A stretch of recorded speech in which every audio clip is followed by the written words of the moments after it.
festival time in Adelaide. Magic show. It actually reappears under the cups. It's a time of freak shows, comedians and jokers, and of course we have an election going on at the same time. There's a risk it gets drowned out in terms of all the business that's going on. But even the most distracted of voters will have found it hard to miss the surprise comeback of one-time Liberal leader David Speirs.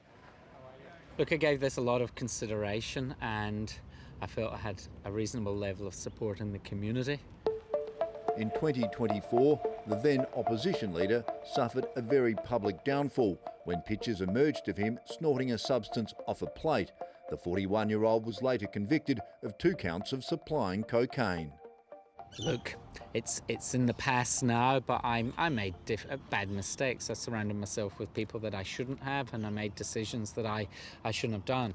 You know, I'm owning it. I'm saying sorry to the people that I failed. And I failed a lot of people, but I failed myself as much as anything. But it took a massive personal toll on me. They've done a good job of reinvigorating the... Now he's back on the campaign trail, hoping his former constituents will support him. We don't want to know you. That's fine. You get going. You get going.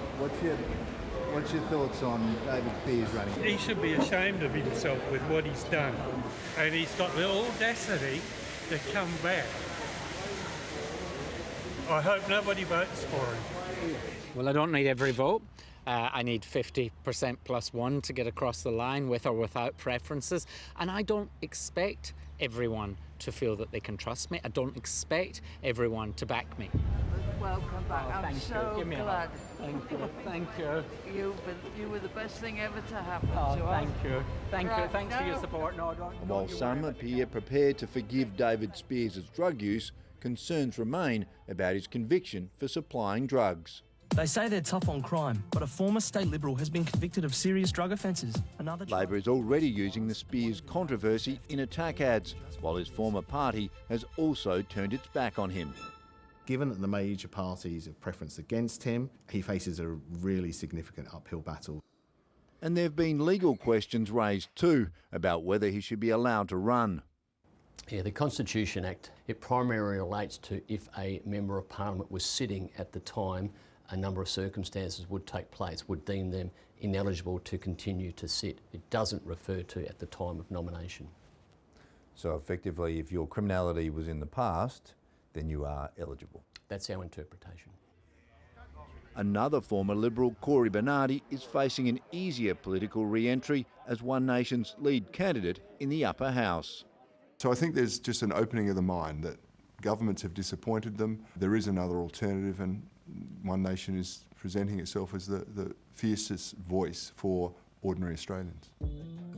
Recent polls in SA mirror surveys nationally, with One Nation's primary vote ahead of the Liberals. But Cory Bernardi is cautious about whether that will translate into seats in Parliament. Beautiful. Whether that's 1 seat or 2 seats or 5 seats, I promise you will be your voice in Parliament. Do you think you could be the new opposition?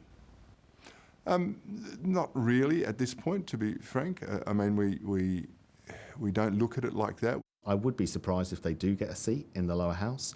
In the upper house, I think it's far more likely that they'll probably pick up at least 2 spots in the upper house.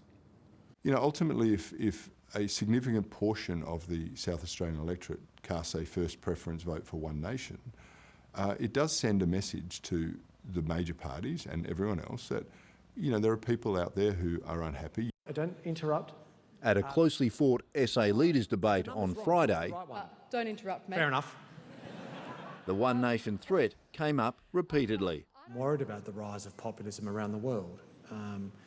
We've been able to hold it at bay in Australia largely, but now it feels like it's very much at our shores. Well, Premier. The Labor Party is preferencing One Nation last on its how to vote cards, while the Liberal Party has chosen to put One Nation above Labor as it attempts to avoid a political wipeout. John Howard had the principle and the conviction to put One Nation last. Was he wrong? I'm willing to, take some advice from the Premier on a range of things, but it's certainly not preferences.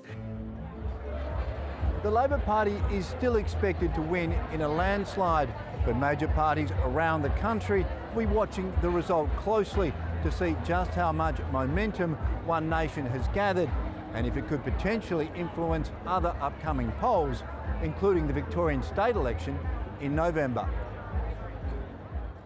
The election here is probably the mark actually of a new era in Australian politics, where we're going to see probably populism much more take hold in our kind of political debates.